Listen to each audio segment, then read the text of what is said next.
Tonight, what's big and grey and has the capacity to hold enough water to fill 13 Olympic-sized swimming pools? And from a traffic stop to a trafficking charge, the run-of-the-mill road stop that ended with 4 kilos of cannabis found in the backseat. From our 7 Spencer Gulf Studios, your nightly news with Madeline Kerr begins now. Good evening, thanks for joining us. A major milestone has been reached in the development of the state's largest above-ground water tank, and it's here in the Spencer Gulf.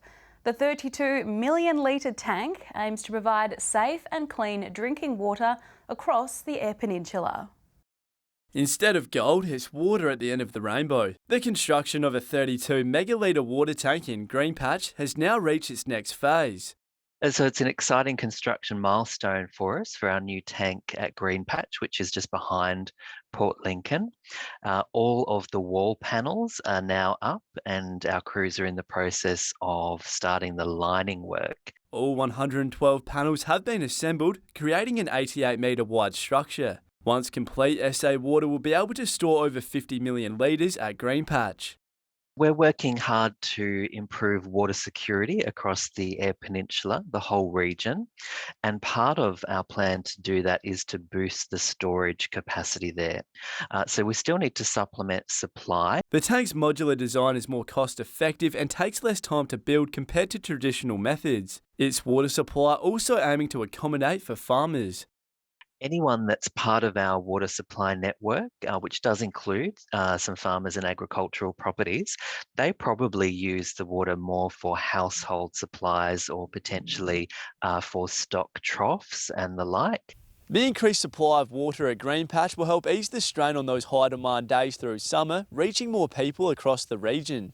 Having that extra supply in the network means that we would be able to meet demand on those really hot days when it would peak, so that people have the reliability of knowing they can turn on the tap and the water will be there. Construction of the tank is on track to deliver water by the end of this year. Henry Millick, 7 Spencer Gulf News. A routine car stop turned into a drug bust at Crystal Brook yesterday morning. Officers pulled over a car along the Augusta Highway around 11:15, with the driver submitting to a roadside drug test. Allegedly, the reading came back as positive to methamphetamine. Police then searched his vehicle, where they came across 4.5 kilos of cannabis packed in individual plastic bags in the rear seat of the car. The 60-year-old Napaby man was arrested and charged with trafficking in a controlled drug. He was refused bail and was to appear in Port Pirie Magistrates Court today.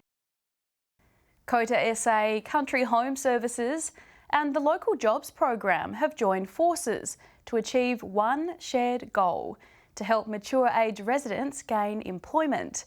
They say there's more to it than just receiving an income, with other benefits like social interaction and job satisfaction. Being a popular lifestyle and retirement region, the Yorke Peninsula has a much older population than South Australia as a whole, which is why the initiative started in the first place. The Local Jobs Program is very much about getting local people back into work.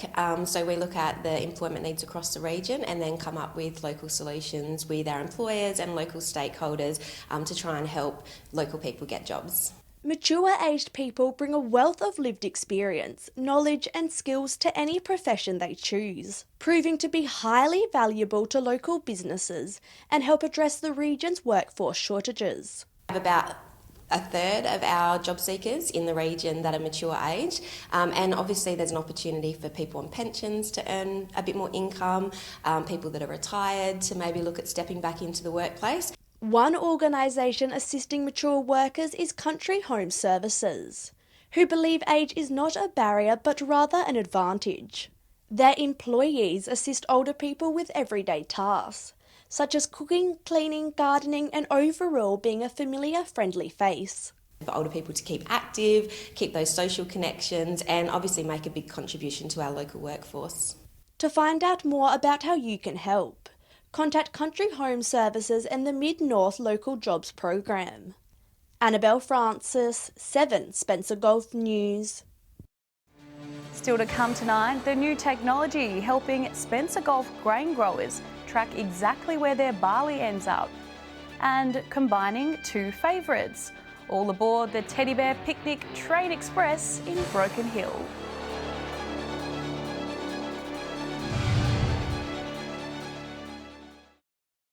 Welcome back to 7 Spencer Gulf News.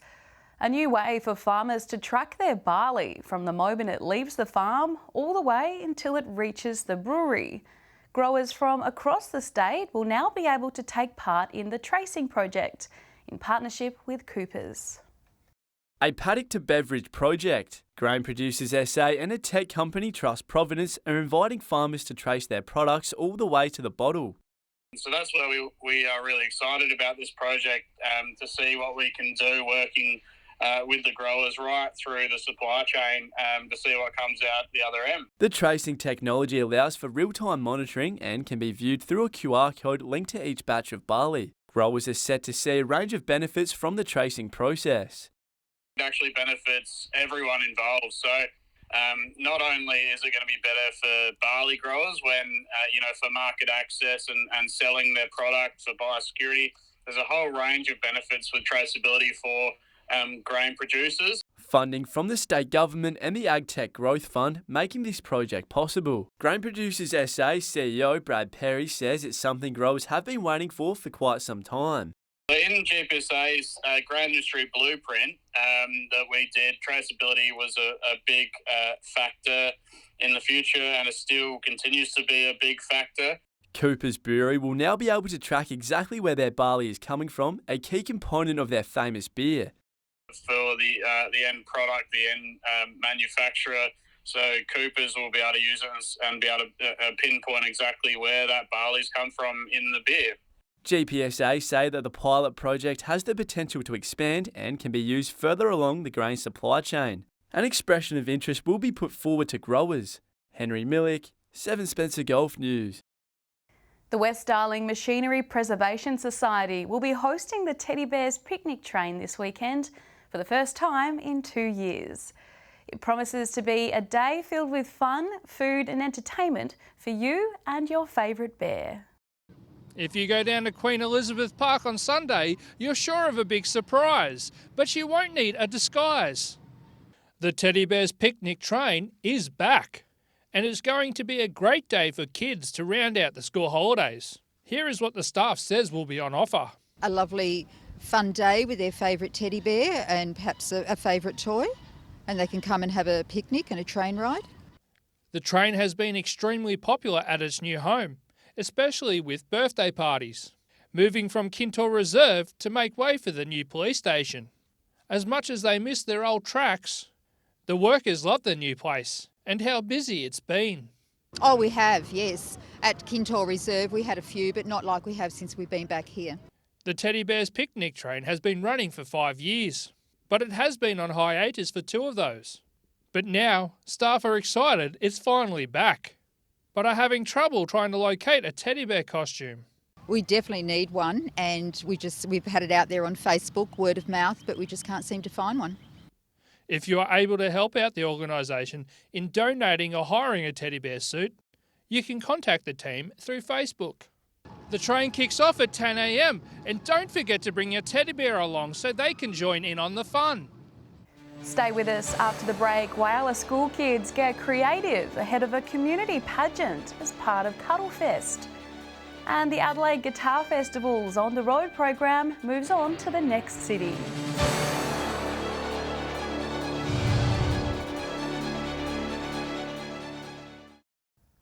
Welcome back to 7 Spencer Gulf News.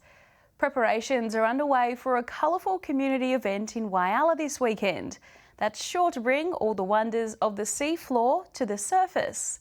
The City Council says the event will have live music, food, face painting, and will conclude with a sea-themed pageant. A colourful pageant of sea creatures flowing through the streets.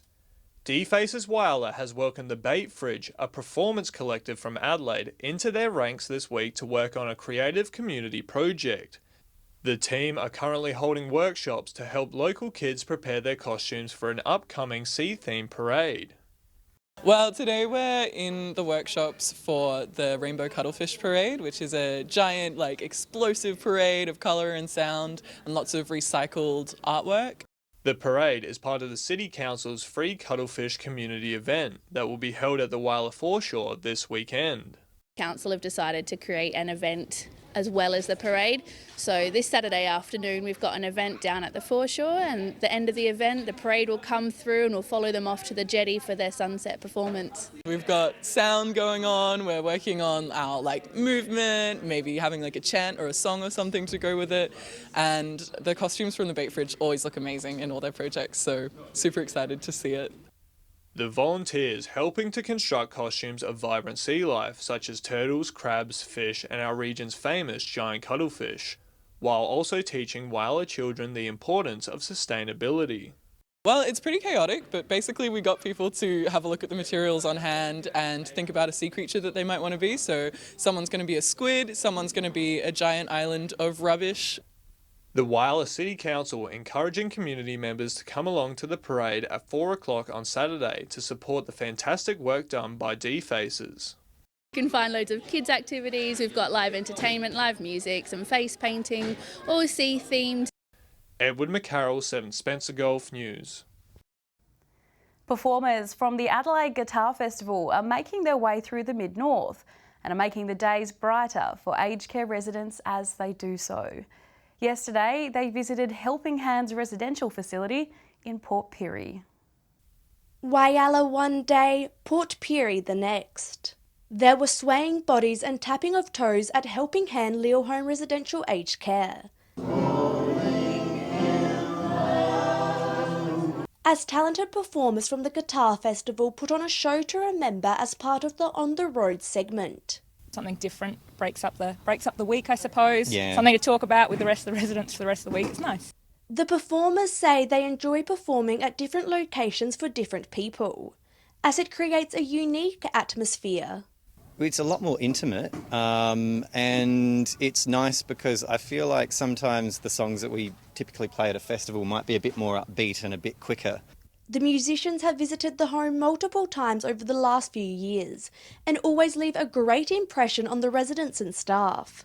It's so lovely, and the residents are tapping their toes and they're really actually enjoying it. Staff say music relaxes and calms the residents and allows them to enjoy live music without leaving the comfort of their own home. We need to keep them as socially active as possible, so they should be enjoying as much as possible both in here and out in the community. Helping Hand Leo Home hope the Guitar Festival continue to visit and make the residents smile and dance. Annabelle Francis, 7 Spencer Golf News. Stay with us after the break. At long last, good news at the Bowser, except for one city in the Spencer Gulf. And we'll have the weather details with Alex Sykes.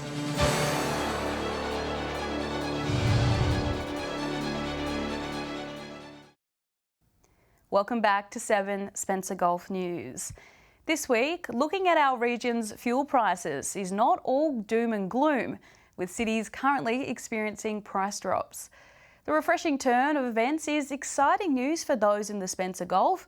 Well, everyone except Port Pirie residents who have once again caught the bad end of the stick. Here's Edward McCarroll with this week's Fuel Watch. Motorists can breathe a sigh of relief this week as we are finally seeing price drops across the region for unleaded and diesel. I haven't seen this many green arrows across the board in months, which might make filling up at the Bowser this week a little easier for both your wallet and your conscience. While unleaded has only seen a minuscule drop in cities like Port Lincoln and Whyalla, Port Augusta is finally seeing some noticeable price drops. A great relief for the residents there who have been constantly bombarded by the steepest unleaded prices out of our regional centres. Port Augusta is now more on par with other cities sitting at $2.11. Kadina has seen a price drop from $2.07 to $2.05, and Adelaide is the real winner this week. After skyrocketing prices last week, the price of unleaded has dropped by 45 cents. You can now fill up there for a more comfortable $1.85. As you will see, the concerning trend throughout this week's Fuel Watch is the unusual price hike affecting Port Pirie at the moment across all major fuel types. Unleaded prices there jumping up from $2.05 to $2.10. Switching to diesel, all South Australian cities but Port Pirie can now fill up for cheaper. Port Lincoln is now sitting at $2.34, Whyalla at $2.35, and Port Augusta at $2.33. Kadina has seen the diesel price drop by 5 cents, and in Adelaide you can now fill up there for a cheaper $2.27. If we jump across the border to Broken Hill, diesel prices are now beyond the $2.40 mark. Let's hope that trend does not continue on. Finally, autogas prices look virtually the same as they did last week, with not much movement across the board at all. Except for the outlier this week, Port Pirie, which has jumped from $1.07 to $1.14 this week. That's it for this week's Fuel Watch. Remember, these are just the regional averages and do not represent any one particular outlet. If you see fuel for cheaper, please let us know through our social media channels. Time now to take a look at what's happening in the weather with Alex Sykes. Alex, it was a cool morning in Snowtown. Good evening. That's right, Maddie. It wasn't chilly enough to put snow in Snowtown, but the feels-like temperature was below zero this morning, -3 degrees at 6:30, eventually reaching 13 degrees by early afternoon. Broken Hill also recorded a maximum of 13 today. 11 was the top temp in Clare. Cooper Pedy has the honour of being the warmest centre in our region, 16 degrees. Looking more broadly at today's weather map now, 15 degrees in Port Augusta, Woodna and Port Lincoln, 14 the top in Port Pirie and Adelaide, 13 in Kadina and Whyalla. Taking a look at the satellite image now, a high pressure system centred over the Bight will move eastwards to be centred over the eastern states on Friday morning. A low pressure trough and a cold front will move over the south of South Australia over the weekend. Moving on to tomorrow's weather outlook now, and we'll start with the Gulf waters. Winds will be variable about 10 knots, seas below a metre, and south to southwesterly swell 1 to 1.5 metres. Looking at the temperatures now, and the Eyre Peninsula is looking partly cloudy tomorrow. Port Lincoln between 6 and 16 degrees, and between 3 and 15 in Cleve. Warmer in Woodna and a top of 17. Moving along to the upper Spencer Gulf region now, the low temperatures will be around 2 or 3 degrees. Whyalla is set to reach a max of 15 degrees there. 1 degree warmer in Port Augusta, 16. Kadina heading for a top of 14. Mostly sunny in Port Pirie, 16 degrees on Thursday. Down to 0 in Clare tonight, and then 13 degrees tomorrow. 13 in Broken Hill as well. Taking a look further through the week now, looking at Friday's forecast, partly cloudy conditions across the board for the end of the working week. 18 degrees and sunny up in Cooper Pedy. 17 is the next best. That's be in Port Augusta and Woodna, 16 in Whyalla, Port Pirie and Port Lincoln. Moving on to Saturday's outlook now, and it's looking good for all those participating in the ocean-themed pageant as part of Wyalla's Cuttle Fest. Temperature-wise, it'll be around 19 degrees with mostly sunny conditions, but it'll be a bit windy too. Elsewhere, a beautiful sunny day on the way for Port Augusta, 20 degrees. Possible showers forecast for Port Lincoln, windy in Broken Hill, 16 degrees. And finally, a quick look at Sunday's forecast. We couldn't ask for a better day for the Teddy Bear picnic train in Broken Hill. Sunny and 18 degrees, and it'll be a little windy too. Elsewhere, showers and more showers, but it won't be too cold. 18 in Whyalla and Port Pirie, 19 in Port Augusta. And that's all the weather from me for tonight. Maddie, it's back to you. Thanks for that, Alex. And that's the local news this Wednesday. I'm Madeline Kerr. Thanks for joining us. I'll have updates a little later, but until then, enjoy your evening. Good night.